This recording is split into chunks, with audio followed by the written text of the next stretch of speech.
Good morning. It is beautiful and peaceful this morning. Thank you for being with me. All right, we're going to continue with blues and the poetic spirit. We've been reading Imagination, Instincts, and Reality. The next topic here is work. There is no use being alive if one must work. The event from which each of us is entitled to expect the revelation of his own life's meaning is not earned by work. That was by Andre Breton. Viewing the blues as the poetry and music of the black working class, we cannot help but be intrigued by the blues singer's treatment of the theme of work, i.e., alienated labor and toil. If we recall that it is the purpose and not the content of the act that determines whether or not it is actually work, we find that the specific activity of blues singing occupies a peculiar position on the scale. We have already emphasized that the blues is a relatively unalienated creative activity, but more must be clarified. Certainly, blues singing offers the singer much gratification and relaxation at times. And while it might often appear as a form of play, it is just as often work in the recording studio.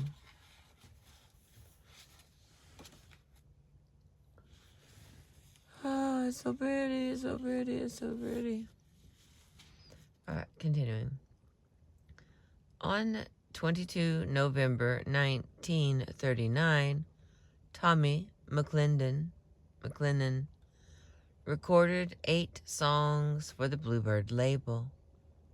We have no way of knowing how many false starts, retakes, or mistakes contributed to the lengthening of the session, but perhaps it was grueling, for the last recorded song of the day begins with this spoken aside from McLennan.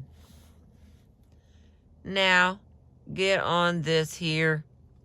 This is the last one you got now. When you play these blues, you ain't got play no more. Of course, for anyone who has ever been in the studio during a blues recording session, it need hardly be said that work, as well as play, is involved. But the blues retains its capacity to reflect desire, and these lines by P.D. Wheatstraw, in the light of the explanation following them, indicate that the blues singer regards, or would like to regard, blues singing as play and not work. Here's another little song titled Confidence Man. I got a woman take care of me. Yeah, she's just only sweet 16. I got a woman take care of me. Yes, she's just only sweet 16. I never done a day's work in my life. Ooh, well, I don't know even what work means. Now, work was made for 2 things. That was a fool and a mule. Now, work was made for 2 things. That was a fool and a mule. I wouldn't start to work. Ooh, well, because I didn't go to school. The above lyric was explained by a friend of Wheatstraw's, Teddy Darby. Petey never did have a regular job, 'cause he never needed one. He just always played around somewhere, just playing and singing. And I never known him to have a job. Garon, 1971. While a number of musicians consider their musical activity per se to be something less than work, many rely on their musical ability as a means of economic sustenance, like work. The slang term work, aside from its other meanings, is often introduced to describe a musical performance that, in terms of labor, exceeds normal expectations. When a musician becomes heatedly and intensely involved in a performance, and when certain aspects of relaxation and effortlessness seem to disappear. And while it is no accident that musical instruments, unlike machines, are said to be played, it would be insulting to suggest that those blues singers who play the blues for their living do not really work. The term play merely hints at a nature of the satisfaction and libidinal gratification that is available to the blues musician. However hard he works, a gratification that is not necessarily available in other sorts of work. Little side note. This is not the place to attempt a more thorough discussion of work and play. For further elucidation of the question, I should recommend the work of Marx, Fourier, Winnicott, and Marcuse.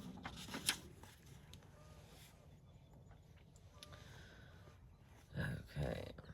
Of course, a large number of blues artists are forced, like most of us, to hold jobs other than musical ones. The blues reflects not only the conditions under which the black workers do their work, but the attitudes of the workers as well, urban and industrial, rural and agricultural. Here's another song. I got a job in a steel mill, trucking steel like a slave. 5 long years, every Friday. I went straight home with all my pay. Eddie Boyd, 5 long years. And it perhaps continues. Otherwise, there's another song. Hear that bell ringing, keeps me wake all night long. Hear that bell ringing, keeps me awake all night long. Ain't no time for sleeping, something always going on wrong.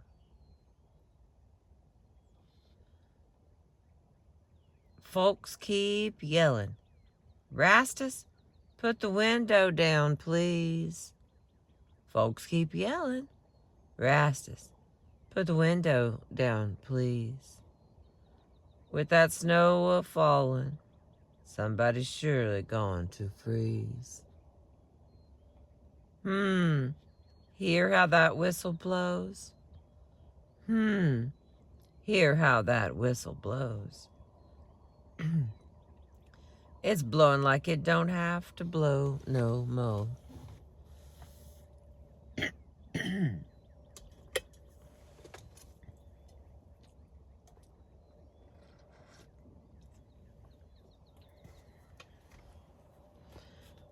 Shining shoes till morning, got no place to lay my head. Shining shoes till morning, got no place to lay my head. When I get through slaving, Lord, I'm almost dead.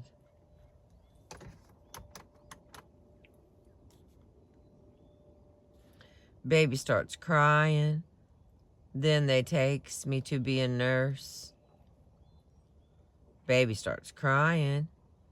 Then they takes me to be a nurse. I get almost drowned, and what could be worse? Poor railroad porter hates to leave his wife at home. Poor railroad porter hates to leave his wife at home. 'Cause she starts to cheating just as soon as he is gone.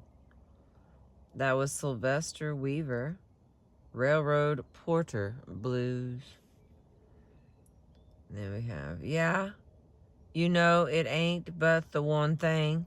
You know, this black man done wrong. Yeah, you know, it ain't but the one thing. You know, this black man done wrong. Yes, you know, I moved my wife and family down on Mr. Tim Moore's farm. Yes, you know, Mr. Tim Moore's a man. He don't never stand and grin. He just keep out of the graveyard. Oh, I'm sorry. He just said, keep out the graveyard. I'll save you from the pen. You know, soon as the morning, he'll give you scrambled eggs. But he's liable to call you so soon you'll catch a mule by his hind legs. All right, it's a little dark, and the light is playing hard to get. There we go. And read that again. See if I can make it make more sense. He just said, keep out of the graveyard. I'll save you from the pen. You know, soon in the morning, he will give you scrambled eggs. But he is liable to call you so soon you'll catch a mule by his hind legs. Oh, and there's more. Yes, you know, I got a telegram this morning. Boy, it read. It said your wife is dead. I showed it to Mr. Moore. He said, go ahead, inward. You know you got to plow a ridge. That white man said, it's raining, yeah. It set us way behind. I may let you bury that woman one of these old dinner times. I told him, no, Mr. Moore, somebody's got to go. He said, if you ain't able to plow, Sam, get up there and grab you a hoe. That was Lightning Hopkins from Tim Moore's farm. There's the next one. The contradictions of advanced capitalist society are felt severely by the black working class, compared with the plight of unemployment work. Even in its most alienated forms, can often become desirable.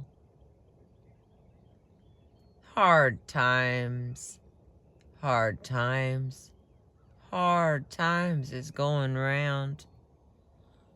Hard times, hard times, hard times is going round.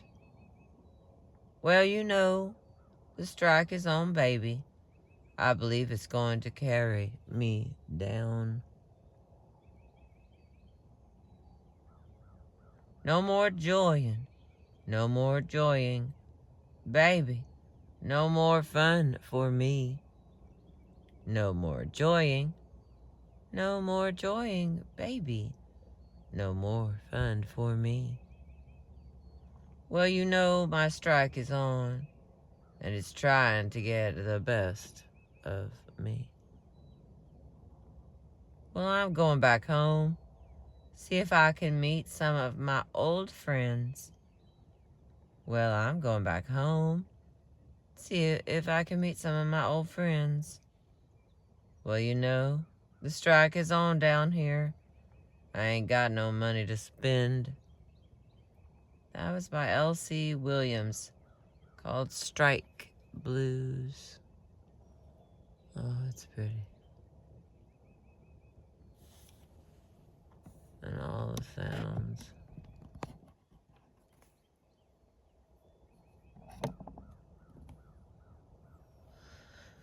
Okay, next one.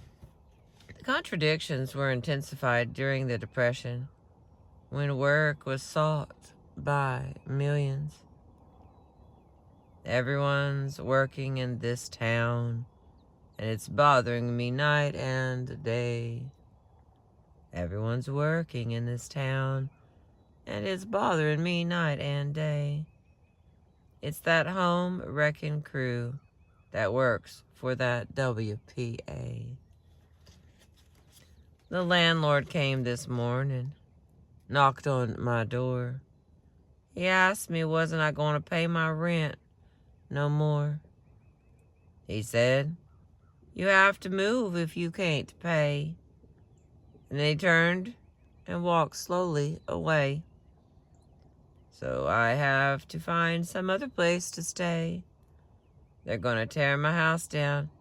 That crew from the WPA. I went to the relief station. I didn't have a cent. They said, "Stay on where you're staying. You don't have to pay no rent."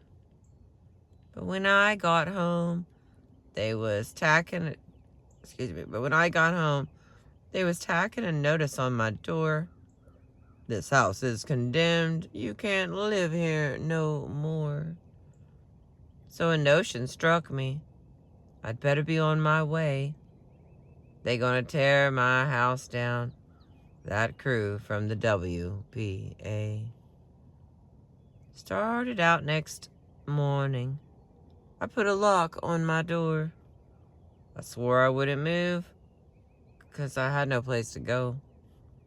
The real estate people, they all done got sore. They won't rent to no relief clients no more. So I know I had to walk the streets night and day, 'cause that mean wrecking crew coming from the WPA.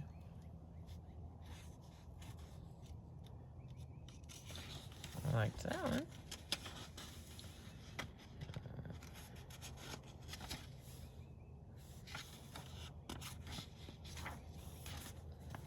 Alright.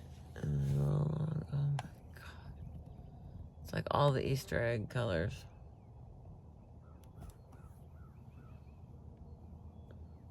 I just hope it's as beautiful for you as it is for me. It's peaceful out here. Don't have all the seasonal fun happening. Oh god, that's so pretty. Alright. It's not your turn yet, baby. Just a minute. Just a minute. I'll give you your turn. A notion struck me. I thought I'd stay a day or two. A notion struck me. I thought I'd stay a day or two, but I soon found out that that wouldn't do. Early next morning, while I was laying in my bed, I heard a mighty rumbling, and bricks come tumbling down on my head. So I had to start ducking and dodging and be on my way. They were tearing my house down on me. That crew from the WPA. Alright, that was Casey Bill Weldon, WPA Blues. But as can be seen from the preceding song and the two that follow, there were mixed feelings regarding the amount of security that even the WPA could provide. My baby told me this morning, just about the break of day. My baby told me this morning, just about the break of day.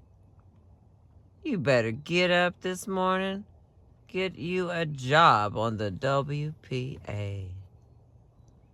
I said I'm a gambler, and I gamble night and day.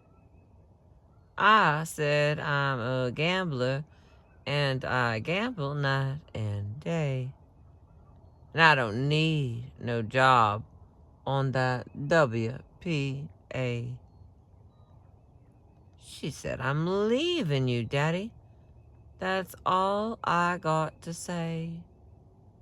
She said, I'm leaving you, Daddy. That's all I got to say. I'm gonna quit my pimp. Give me a man on the WPA. So hard luck has overtaken me. I have to throw my dice and cards away. So hard luck has overtaken me. I have to throw my dice and cards away. I have to get me a job on that WPA. And that's another one. Casey Bill Weldon, called the new WPA Blues. And then we got another one. Working on the project. What a scared man, you know. Working on the project. What a scared man, you know. 'Cause every time I look around, ooh, well, somebody's getting their 304. Been working on the project with a big furniture bill to pay. Working on the project with a big furniture bill to pay. By the time I got my 304, ooh, well, the furniture man come and taking my furniture away. Working on the project, the rent man is knocking on my door. Working on the project, the rent man is knocking on my door. I'm sorry, Mr. Rent Man, ooh, well, I just got my 304.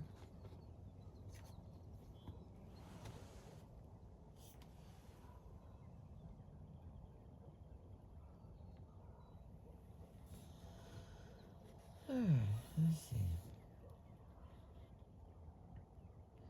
Working on the project, my partner got his 304 too. Working on the project, my partner got his 304 too. So you better look out, ooh, well, 'cause tomorrow it may be you. Working on the project, a 304 may make you cry. Working on the project, a 304 may make you cry. There's one thing sure, ooh, well, you can tell the project goodbye. That was Petey Wheatstraw, called New Working on the Project.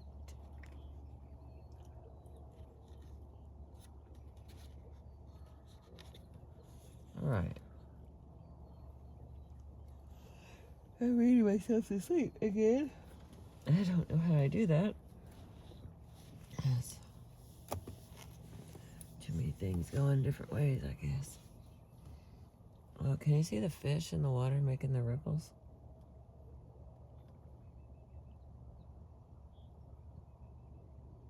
Ah.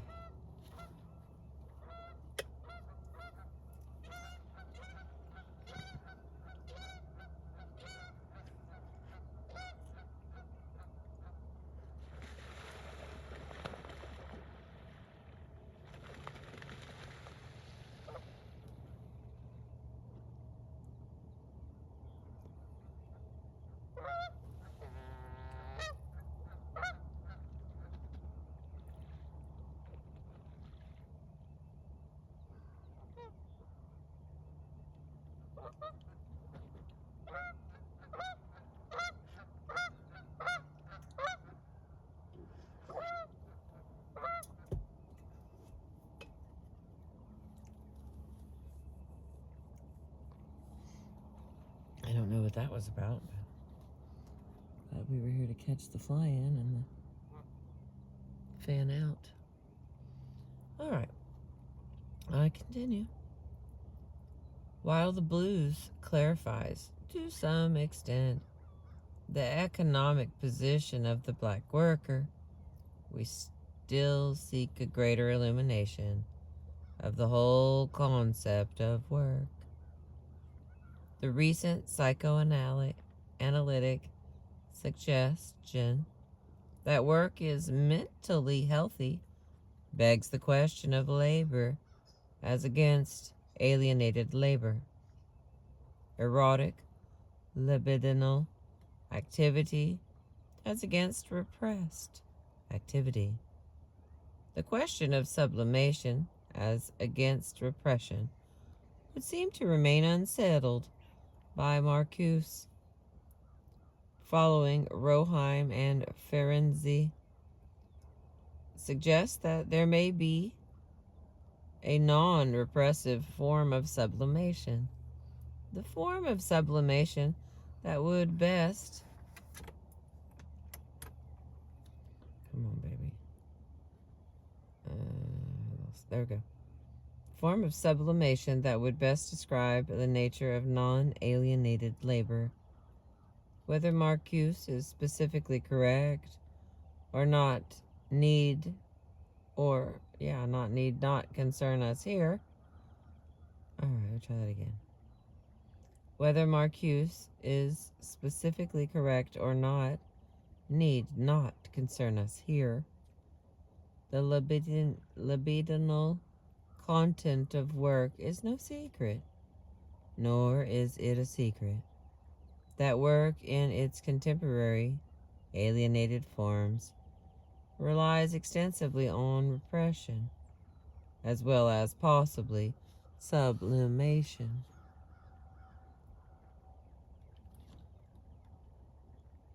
I mean, it could be sublimation, I guess. Whatever, we continue. The black slang term work for sexual activity is not only based psychologically on the humorous reference to the exertion of ardent love-making, but also alludes to the erotic component of work itself, a component that sees its realization only in non-alienated forms of labor. The connection is clear. When the language of work becomes the language of love. Drop down, baby. Let me overhaul your little machine. Drop down, baby. Let me overhaul your little machine. Well, you know, you got a loose carburetor. You've been burning bad gasoline. Well, I'm going to race your motor, baby. I'm going to heist your hood. Spark plug's getting old. Generator ain't putting out good. But, ooh, yeah. Let me overhaul your little machine. That's Big Joe Williams called Overhauling Blues. With even a vague or unconscious notion of the potentially enjoyable erotic character of non-alienated labor comes the desire for the cessation of alienated labor. There is in the blues a strong and unmistakable desire for freedom from toil. Instead of the conversation motto, a fair day's wage for a fair day's work, the blues singer inscribe on their banner the revolutionary watchword, abolition of the wage system. Often, in a single verse, the singer not only establishes his identity as a worker, but emphasizes his wish not to be one.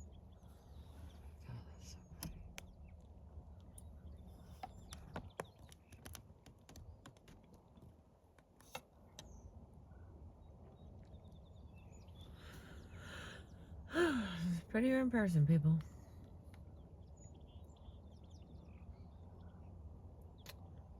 With even a vague or unconscious notion of potentially enjoyable erotic character of non-alienated labor comes the desire for a cessation of alienated labor. There is in the blues a strong and unmistakable desire for freedom from toil. Instead of the conversation motto, a fair day's wage for a fair day's work, the blues singer inscribes on their banner the revolutionary watchword, abolition of the wage system. Often in a single verse, the singer not only establishes his identity as a worker, but emphasizes his wish not to be one. Here's an example. Lord, my name is written on the bosom of my shirt. Lord, my name is written on the bosom of my shirt. I'm a solid lover, never have to work. For alienated labor is recognized as one of the most destructive forces in society today. That force which contributes most to the total degeneration of humanity. Here's one by Ma Rainey called Misery Blues. I've got the blues. I've got the blues. I've got those misery blues. I've got to go to work now.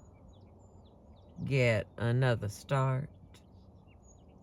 Work is the thing that's breaking my heart. So I've got those mean old misery blues.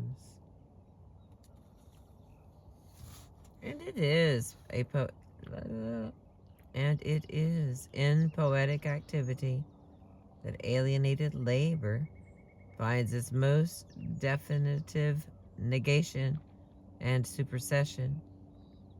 In the blues, the capacity for fantasy is unfaltering in its exquisite ability to unearth the desire for freedom from toil. If the last verse of the following song reintroduces the connection between erotic activity and work, ultimately the blues recognizes the tragedy of alienated labor and its refusal to define, and its refusal is definite and final. Here we go again. 10 years I worked and I can't save $1. And I slaved both night and day. 10 years I worked and I can't save $1. And I slaved both night and day. From now on, if you get me on a job, people, it'll be well after the fight.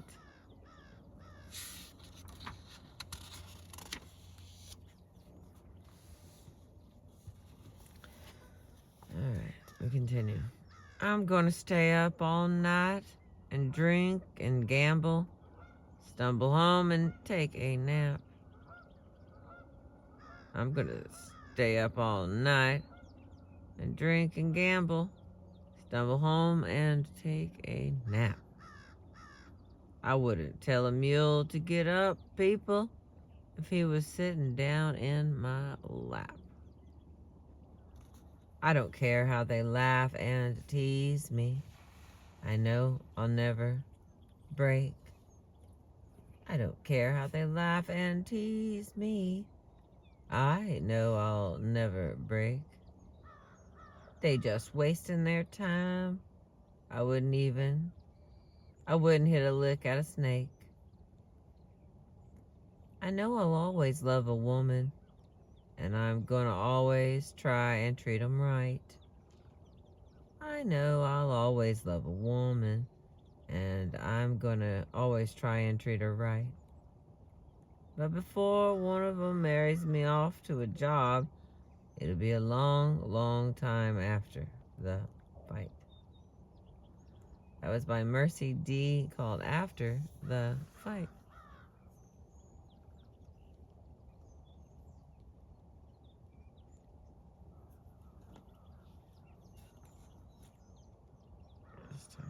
Oh, there it is.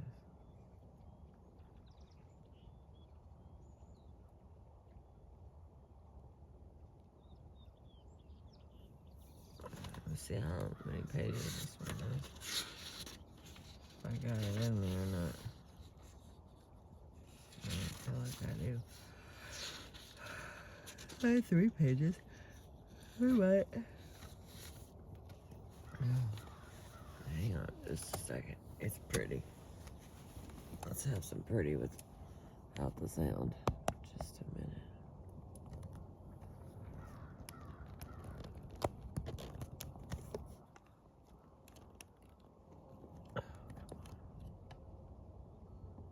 It's so beautiful.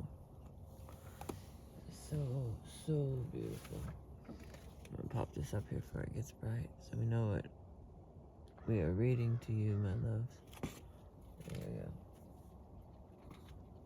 Oh.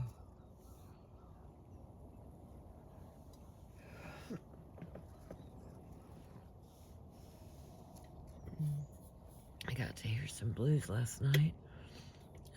Several of the beautiful ladies that sing around town were out singing songs, and it was really neat to hear some of these formulas, or at least fractions of them in their songs. It was a wonderful experience. If you like the blues, then you should come out and listen to it. The players here are really good. Make you feel it, give you time for you to have like little mental vacations in between the... it was wonderful. They're all the beautiful ladies. I think I actually feel better, having heard all that. So many ladies singing.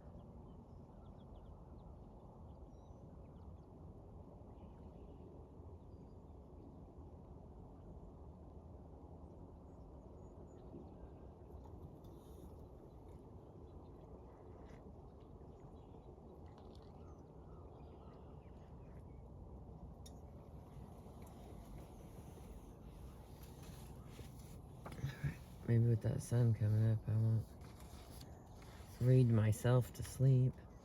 I didn't even know that was a thing. I didn't know you could read yourself to sleep.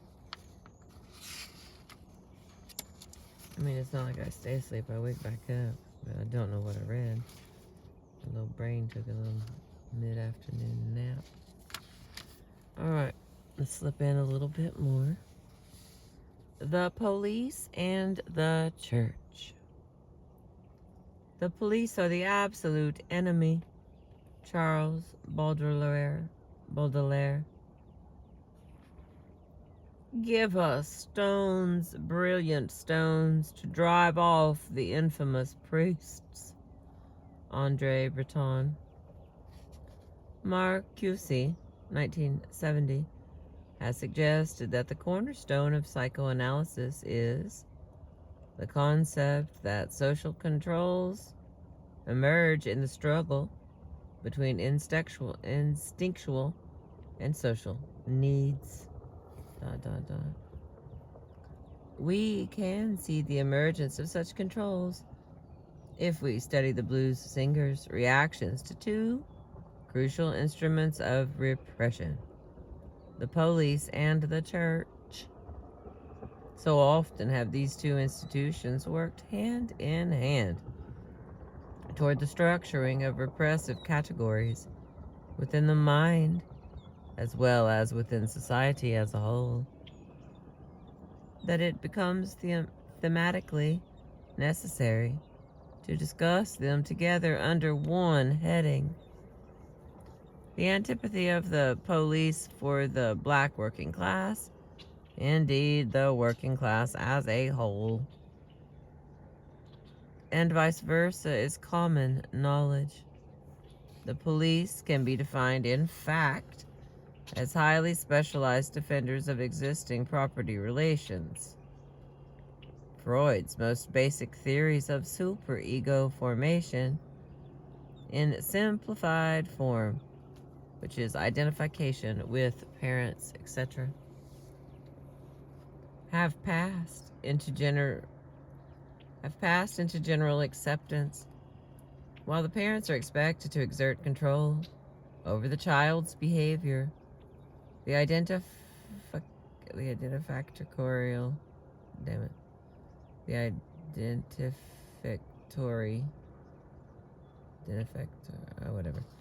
processes of superego formation are expected to result in an internalization of parental control.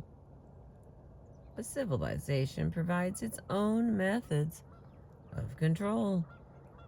In case the process of internalization of parental authority meets with partial failure, the connection between father, superego, and police, well enough known not to need proof here, is evidenced by the fact that one is often replaced by the other.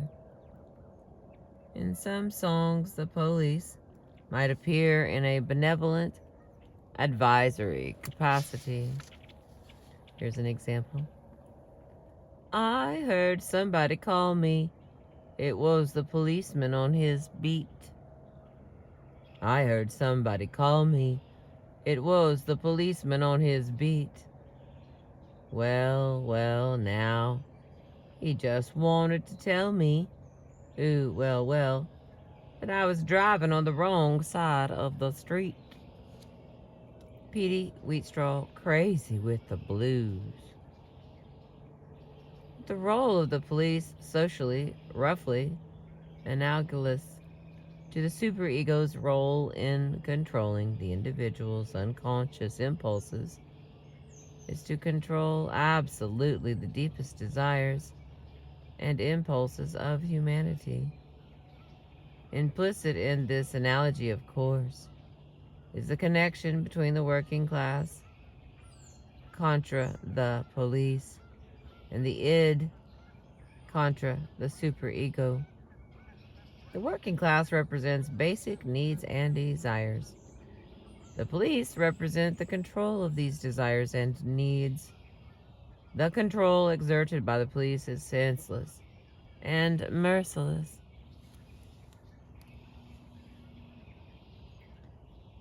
Oh, they accused me of forgery and I can't write my name. It's by Texas Alexander, called Levy Camp Moan Blues. And the next one. Standing on the corner, talking with my brown. Standing on the corner, talking with my brown. Up stepped the policeman, take both of us down. That was Julius Daniels, called My Mama Was a Sailor.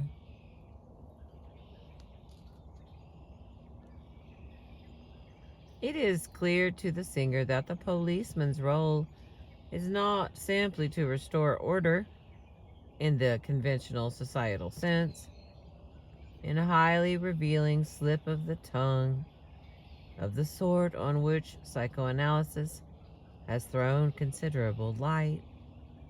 The mayor of Chicago remarked during police atrocities against demonstrators in 1968. Here's what he said. The policeman is not there to create disorder. He is there to preserve disorder.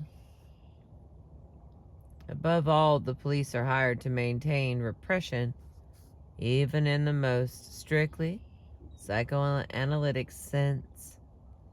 In the following verse by Sleepy John Estes, the intervention of the police, the chief, in the second line is prefaced only by an intriguing image of sexuality. And it can only be sexuality, in this verse, that elicits the association of the police, the control. I want to play marbles on my baby's marble ground. I want to play marbles on my baby's marble ground. I won't be worried with Chief. I'm gonna move out on the edge of town. That's the Delta Boys. You shouldn't do that. The title. Next one. Our analogy makes clear how the police, as representative of the superego and earlier, the father, become associated with the repressive control of sexuality and, of course, aggression. Well, I poisoned my man. I put it in his drinking. Now I'm in jail, and I can't keep from thinking. I poisoned my man. I put it in his drinking cup.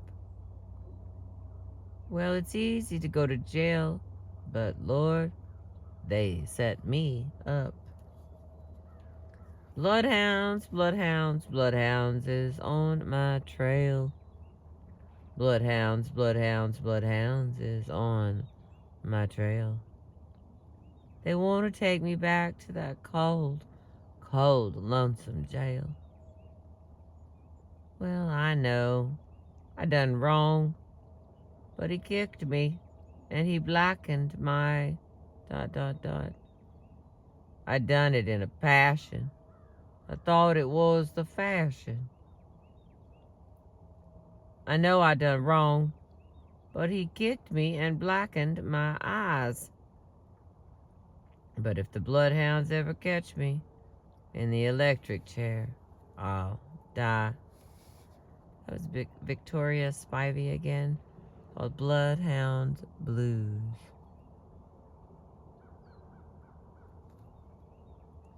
Our discussion also makes clear how, in one sense, the working class is analogous to the unconscious or structurally the id.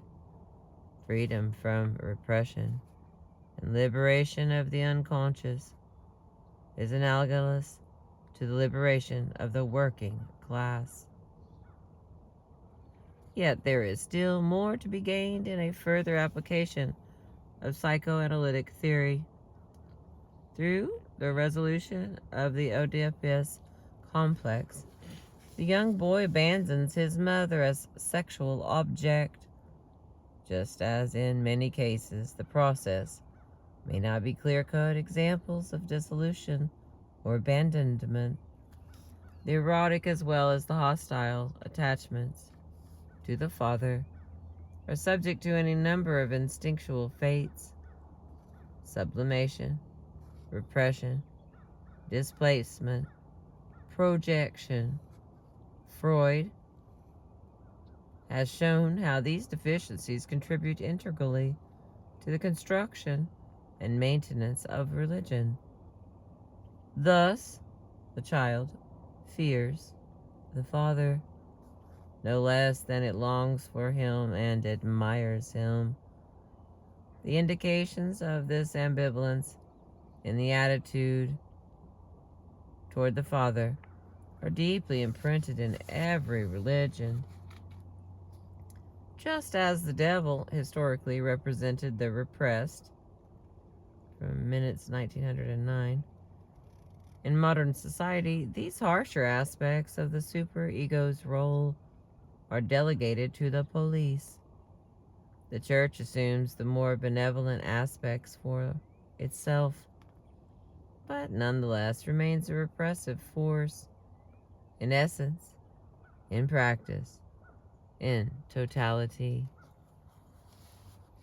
Religion has always been an agency of repression, concerning itself chiefly with the inhibition of aggression and desire and the maintenance of guilt. It is Friedrich Nietzsche who said, "You say you believe in the necessity of religion. Be sincere. You believe in the necessity of the police." The Black Church is attempting to incorporate the most the more civilizing aspects of Christianity has served the purpose of the ruling class by attempting to crush the spirit of revolt, replacing it with the doctrine of accommodation. Yet within the complex of psychodynamic factors that contribute to religious belief and its perpetuation, there runs the private dialect of the church: hypocrisy. All right. Couple left here. Holy moly. If you want to hear a preacher cuss, bake the bread sweet, mama, and save him the crust. If you want to hear a preacher cuss, bake the bread sweet, mama, and save him the crust. Preacher in the pulpit, Bible in his hand, sister in corner crying, "There's my man." Preacher in the pulpit, Bible in his hand, sister in corner crying, "There's my man." Preacher come to your house, you ask him to rest his hat. Next thing you want to know, "Sister, where's your husband at?" Preacher comes to your house, you ask him to rest his hat. Next thing he want to know, "Sister, where's your husband at?"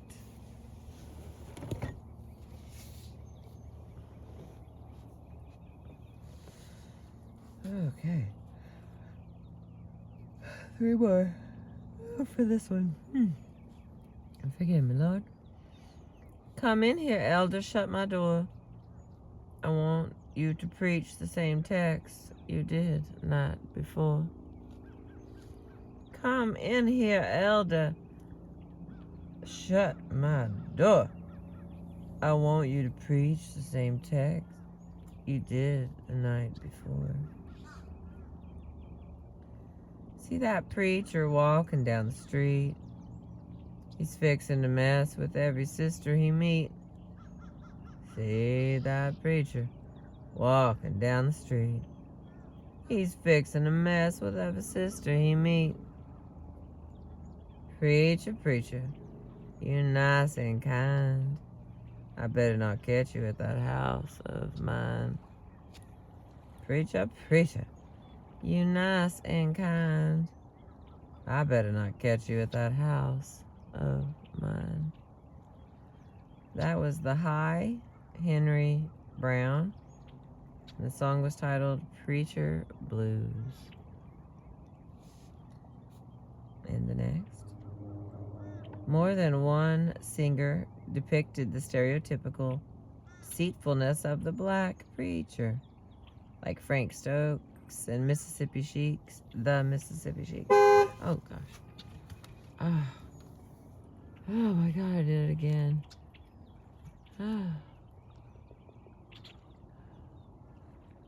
Keeping me sharp. Oh gosh, I'm sorry for anyone that I scared.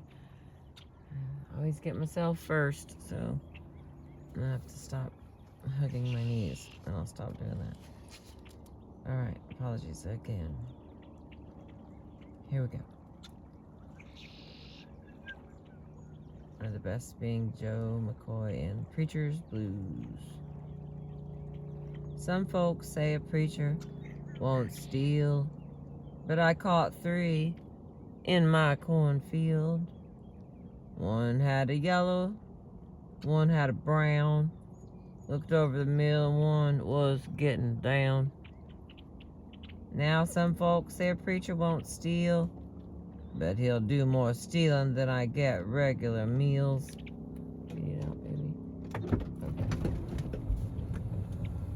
There you go, sweetheart. Wiley dog's on the loose.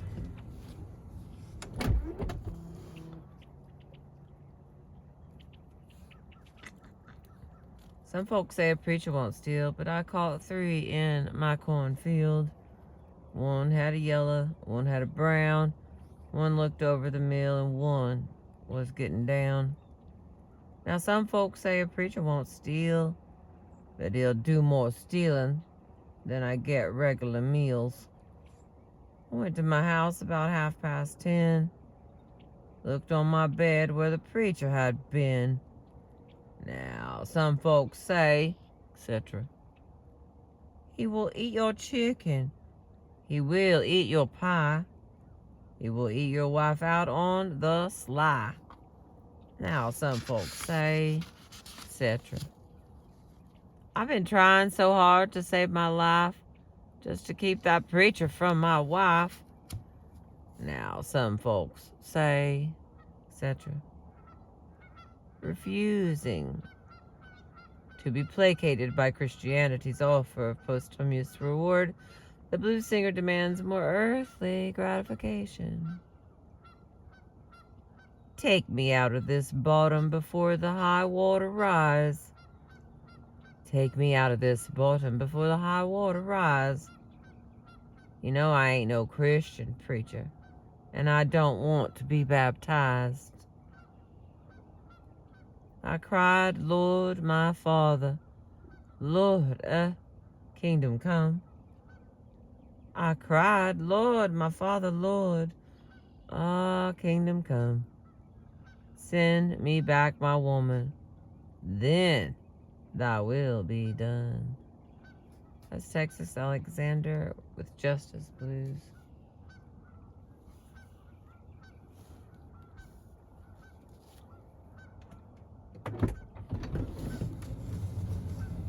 Wiley dog.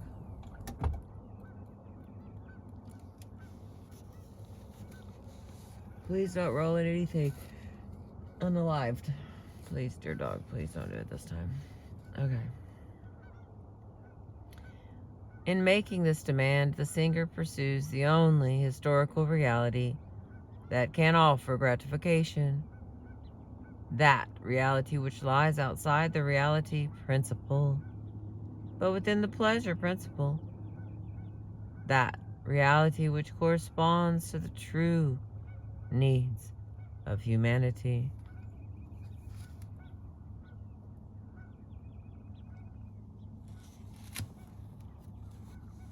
Within such a framework, the church appears ludicrous and out of place. You know, I went to church last night and they called on Poe Lightning to preach. You know, I went to church last night and they called on Poe Lightning to preach. I said, I ain't got time. Galveston Beach is over there. I'm going down on the Galveston Beach. It's by Lightning Hopkins, called Get Off My Toe. The next one. My mother told me, son, don't forget to pray. I fell down on my knees. I forget just what to say. I said, bye, bye, bye, B-A-A-A.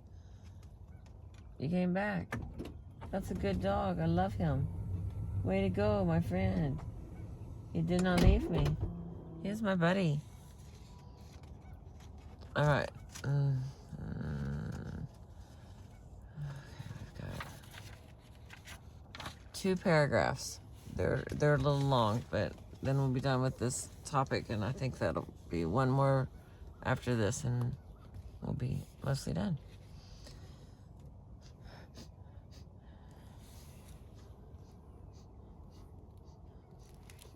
Don't kiss me. You smell funky. What did you eat?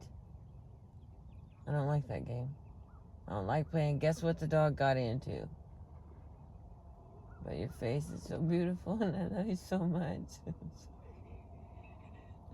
I don't care. I don't care about the breath. He's so cute. He's so damn cute. All right. Bear with me. I'm doing my best here. Okay. Pumpkin. What is it? You showing me your little teeth? Are you showing me your tiny teeth? You know, I like teeth. All right. Some critics, notably Oliver, 1968, have suggested that the blues singer's treatment of religious themes is really quite tempered and conservative. Let us admit that there is much of a radical import that is not treated in the blues, but only by carefully tracing certain themes, their development, and their interconnections does the thread of revolt which runs through the blues become popularly illuminated. It is clear that this has not been Oliver's purpose, but a few words must be said about the position he espouses. As we said earlier, a study of the poetic quality of the blues is not enhanced by the drawing up of a poetic balance sheet. Similarly, our discussion of the nature of revolt, and more particularly of the dialectic of negativity as the moving and generating principle, Marx, 1844, as they appear in the blues, does not rest for its proof, as if any were needed, on the construction of a revolutionary balance sheet.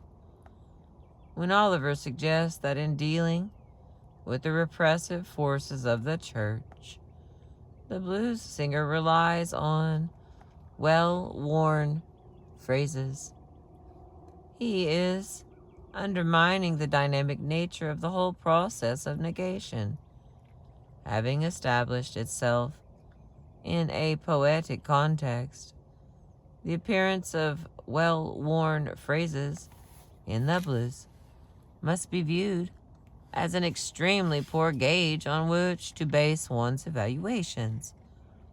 It remains to be seen how well-worn a phrase must become for it to be worthless. Certainly the negating power of the simple no has lost none of its vitality throughout the centuries. What Oliver fails to emphasize is that the very process of negative thinking is, in this case, fundamentally poetic. When he points out that the blues singer unoriginally concentrates his disparagement on the preacher rather than the church, thus following an older minstrel theme, he misses the point. The blues singer does not, of course, worry over the finer points of theology. I think it can safely be said that nothing is further from the thoughts of Victoria Spivey and J.B. Hutto than the contrived interpretations of St. Augustine de Civitate Dei, which also troubled the medieval scholastics. The blues critique, emphatically materialistic, is directed not against heavenly abstractions like God and Jesus and the Holy Ghost, but against the hypocrisy and pretension of the pompous, self-appointed representatives of God on earth. Nothing would be more false, however, than to suggest that the blues is therefore not opposed to religion as such, but only to this or to that organized religious institution, or still worse, to suggest that the blues itself is some sort of secular religion. The entire spirit of the blues is antithetical to this cheap and sentimental agnostic reformism. The blues does not intervene on the theological plane with the obsolete tools of rationalism or in the name of some empty humanism. On the contrary, it enters the fray wholeheartedly on the side of evil. The devil's music is the denunciation of everything religion stands for and the glorification of everything religion condemns. The blues singer could say, As the black surrealist poet Aimé Césaire, 1939, said in his writing, Return to My Native Land, speaking for all those of African descent throughout the world. I have assimilated God with my laziness, with my words, with my gestures, with my obscene songs. The blues is uncompromisingly atheistic. It has no interest in the systems of divine reward and punishment. It holds out for paradise now. This evil aspect of the blues is wholly in keeping with the course of all authentic poetry. As William Blake said in his Marriage of Heaven and Hell, the reason Milton wrote in fetters when he wrote of angels and God, and at liberty when of devils and hell, is because he was a true poet, and of the devil's party without even knowing it. More than one blues singer could be said to have made a pact with the devil. The great Petey Wheatstraw, drawn a long tradition of Negro folklore, especially the saga of John the Conqueror, proclaimed himself the devil's son-in-law and the high sheriff from hell. In Robert Johnson's Me and the Devil, we find the line, Hello, Satan, I believe it's time to go. And Julia Moody in her Mad Mama Blues, quoted elsewhere in these pages, said of herself, I'm the devil in disguise, got murder in my eyes. All right, that's the last of that. The next subject will be crime. Seriously, why does it look like I'm almost done? When I'm not, because there's pictures, that's why. So it looks like there'll be one more for the end of chapter 5 here. And I think I'm going to fit everything of chapter 6 into one video. So we're only a video or two away from, maybe 3, being completed again, where we've done it together. I